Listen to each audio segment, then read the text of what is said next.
I'm JR, and this is Pete Hachel, Esquire. Empty Pause.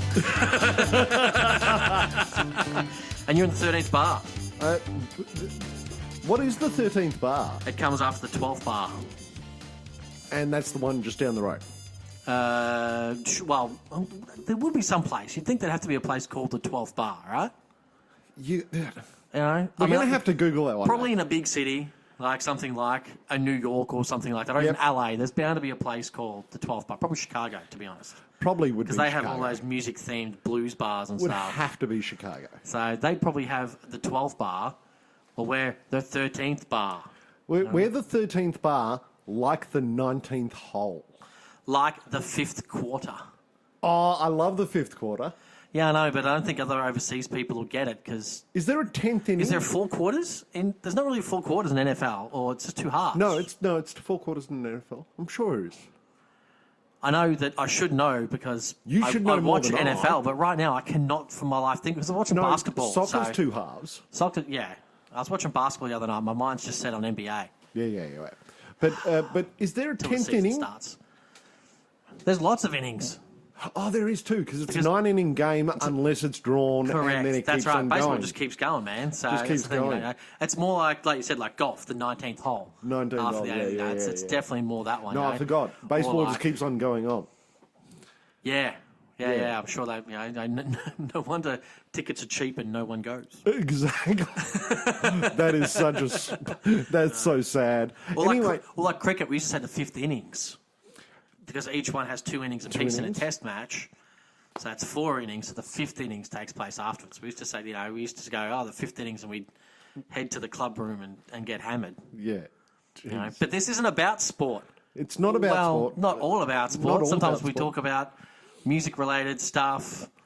And if you watched our last one that we released last month, you'll see that we just talk about a simple topic. Like gear. Like stuff that we have. I'm going to clarify that and say music gear, not other kind of gear. Yeah, sorry. Right? Did that come out? That came out really wrong. Yeah, geez, no. Gear. Music gear. Gear review. Gear review. Yeah. I'm going to stop this subject so we don't get striked in any way.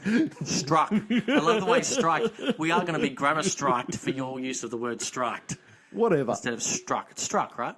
It's but on the YouTuberage they actually use the word striked as opposed to struck. Americans, gotta love them. Yeah. No, and that's why I actually said struck, because you are indeed correct. It's struck instead of struck. Right.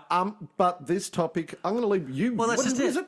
it? Well, it's my choice of topic today, and so I thought I'd go nice and simple, and we're going to feature an EP on this one. So we're going to talk about an EP. Whose EP? Well, funnily enough, we're going to talk about your EP you've just released, Pete. Oh, See? my We're going to cheat. EP. So we're going to talk about your EP you've just released, Home Again, that was released 15th of July. 15th of July. There we go. So you can get it now on Bandcamp and soon on the other things. Soon on the Spotify snap, but not yet. But Not Bandcamp. yet. You can definitely head to Bandcamp. And if you're in Australia and you're running a radio station, it's on AMRAP. Yep. So if you want to find it, you can. And physical copies will be available soon through my Facebook page, Pete Hachel. That's right. So I thought we'd kill it off nice and easy and get the nepotism out of the way. Sounds good. Before we got too far in, And since also you're the only member of the Groove 67 band that's released anything. Yeah. I mean, I'm waiting for our bass player Matt. I'm waiting for his self-titled spoken word album. That would be great. I'd love to hear that. It's going to be so good. He rivals William Shatner with his spoken word. Oh, totally. No, Don't you go changing. Don't you go changing. Oh, my God. But anyway, so tell us about this EP. I guess for me, I did some work on it, so I've got some insider information here. Yeah. But I'm more interested in why you even decided to do it. Because for me, I'm like, you're already playing in Chicago Diamond, we're releasing stuff. Now Groove 67. Yes. So why did you decide to do your own thing? Why did you decide to be the diva that you are and do your own EP? Because I'm completely self-absorbed. The reason why I did this EP and you and I have talked about it a lot, but I don't think everybody understands it. And I suppose I'll be talking about it. Sometimes I don't even understand it, mate. True that. I suppose I'll be talking about it on other forums as well, but the real reason why I did this EP is because I always wanted to release something under my own name, but there's a lot of work in releasing stuff, and part of that work is writing stuff. But the problem is that I had so many songs that I couldn't bring to Dime or bring to any other project that I just had sitting there for years and years and years. And you know this, you would heard half of the songs for the last 8 years or so. Well, the problem is a lot of the time, you'll play something and it'll have a basic drum beat, basic bass beat, guitars, kind of 3 layers of guitars, maybe a basic vocal dump, but probably not. You'd probably sing that to me while you press play. Yeah. And we'd kind of listen to it and go, it doesn't really fit into what Chicago Dime's doing right now. Exactly. So put it on the back burner. Exactly. Or you'd be like, I'll bring it to Dime once I've read on the bass or once I've read on the guitar, because you're a perfectionist. And before you know, 3 years have gone by and nothing's been done on it. Exactly. And you know, the one bad thing about this new age of music, when a single musician has a number of projects, is that things come in and out of each project in that writing process. So, there will be a song like Heaven Every Night. I think I actually pitched to Chicago Dime at least twice, but we didn't do it because it wasn't our bag or it wasn't finished or whatever the hell. So I hung on to it and then wrote a whole bunch of other stuff for Chicago Dime. Well, that's right, because we're always writing stuff. Like we have like 20 things, and a lot of them are similar. Yeah, absolutely. Absolutely. So I had these 7, 8 songs around for 10 years, anywhere between 5 and 10 years throughout the track. And I thought, no, it's just easier for me to put all these out on an acoustic fashion. And I ended up having a lot of fun with the acoustic. I ended up having a lot of fun with the sound. I ended up having a lot of fun with the vocal. And, not singing as loud and as grumpy and all the rest of it. And why 10 years? Is it just because finally now you've got the gear all the time, or what is it?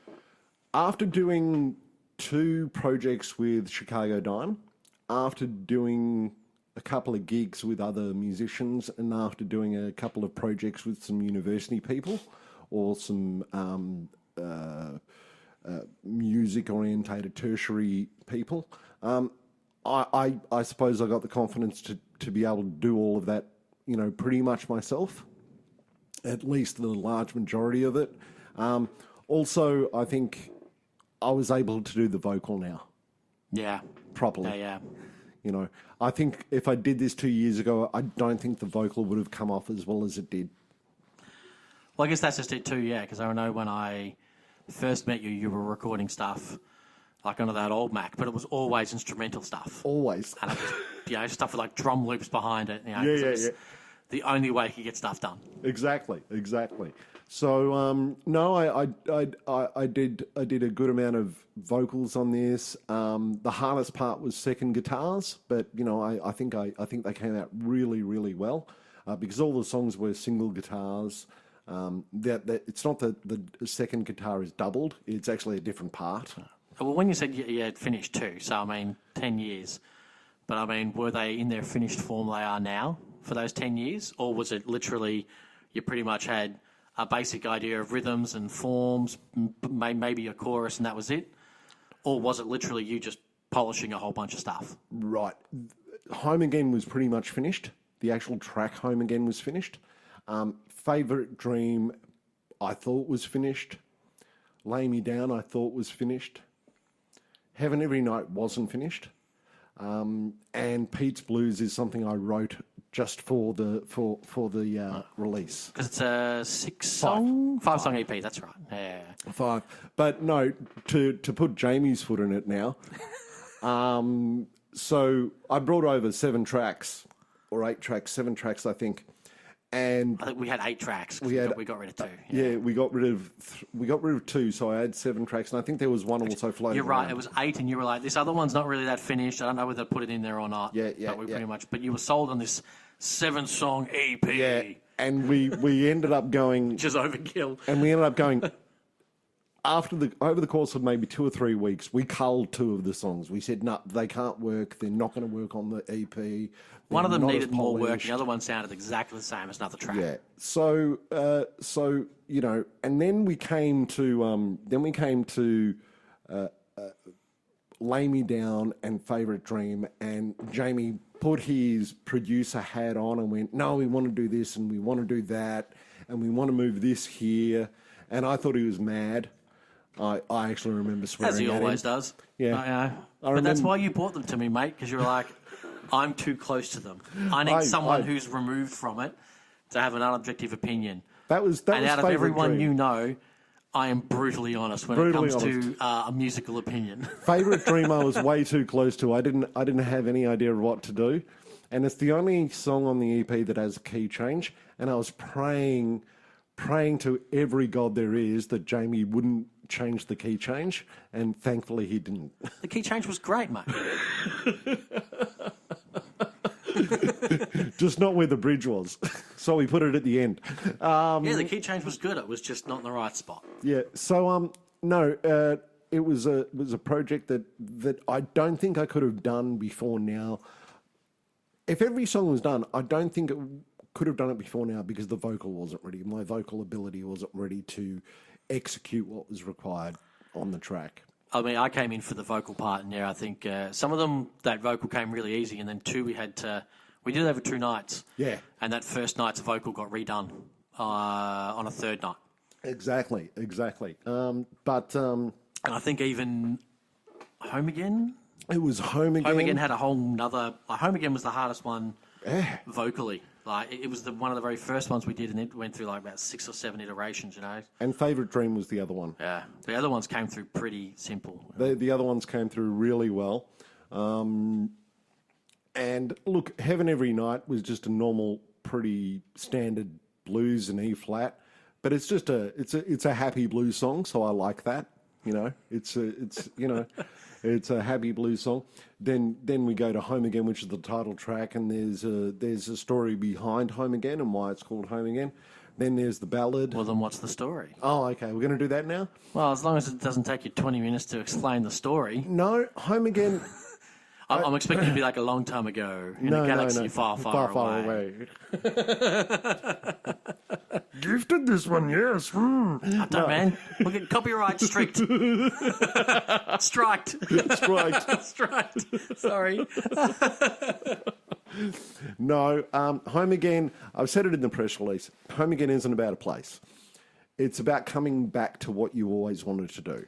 Yeah, that's the marketing stuff on it, man. But I mean, like... No, Home Again is about playing music again. But that's what what it means to you. Yeah, Home Again is about playing music again, being able to, after a 10-year break, being able to pick up your skills and, actually do something with what you wanted to do with in the first place.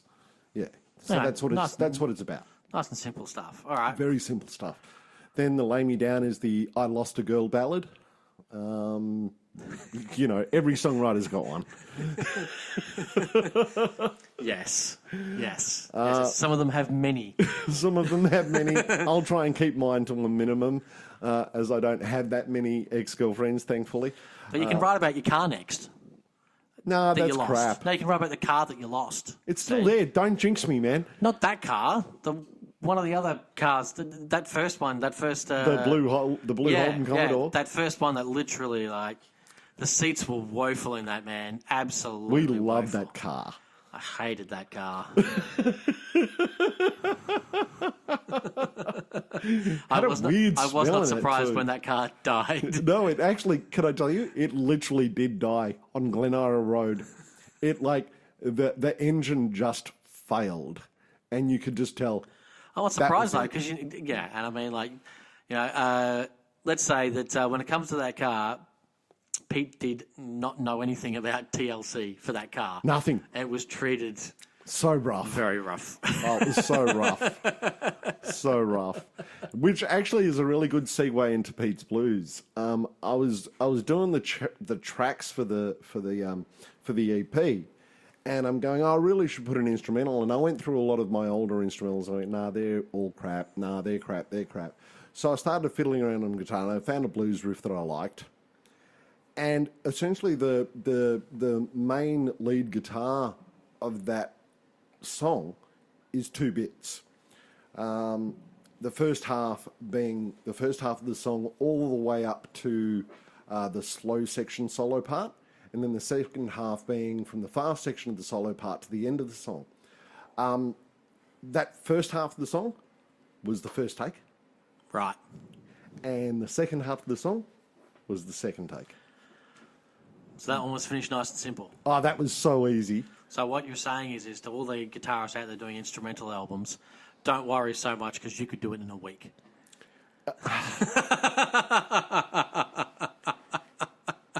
I was going to do more, and then I listened to it, and I went, nah, should be good. Should be good. fine. Should be good. and I feel really guilty about it too, though.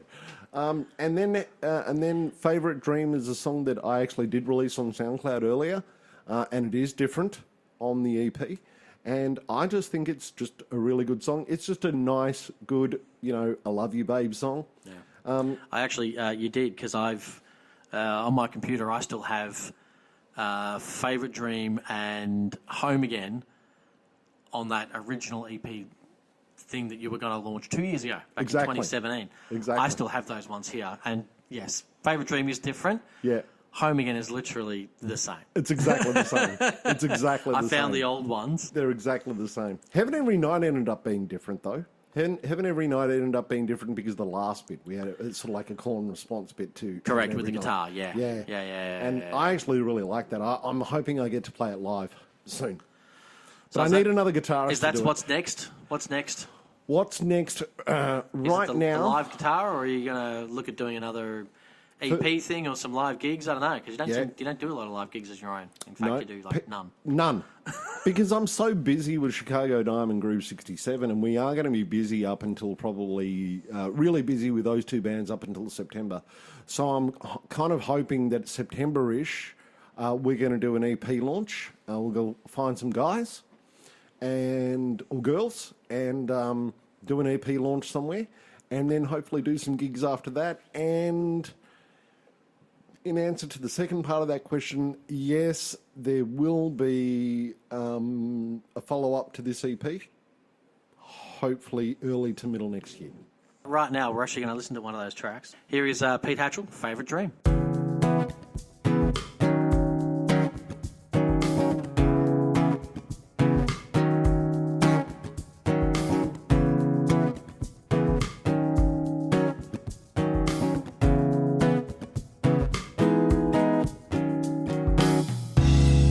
Late in the evening,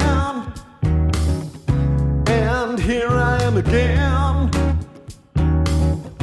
all alone with my guitar. Should be by woman instead. Little too much coffee, few too many cigarettes. My eyes getting heavy. Been coming to bed. Look, lay beside you when you're fast asleep. Baby, don't you know you're my favorite dream? Now I close my eyes, I can hear you smile. Hold me a little closer, baby. Now just for a little while. Sometimes I wake up in the middle of the night. You're the first thing I think of, and I know everything's alright. Look, lay beside you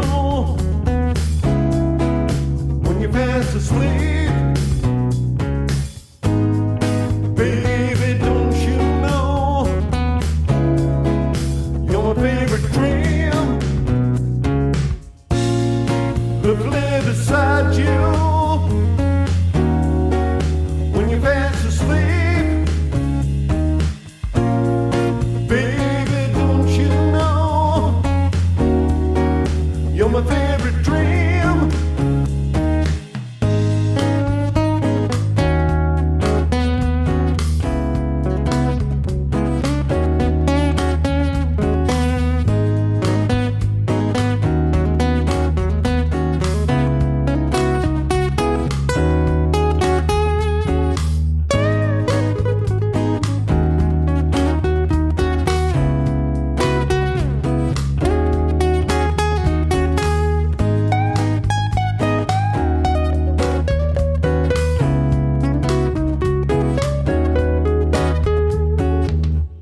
sleep, baby, don't you know? Because I know you're my favorite dream.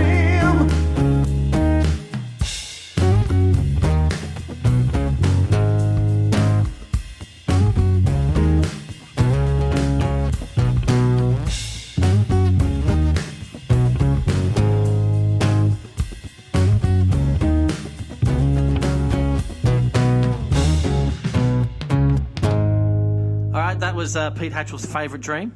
Hopefully it doesn't give you nightmares. Wounded I am. But that's all good. So that's it for this show, the 13th bar.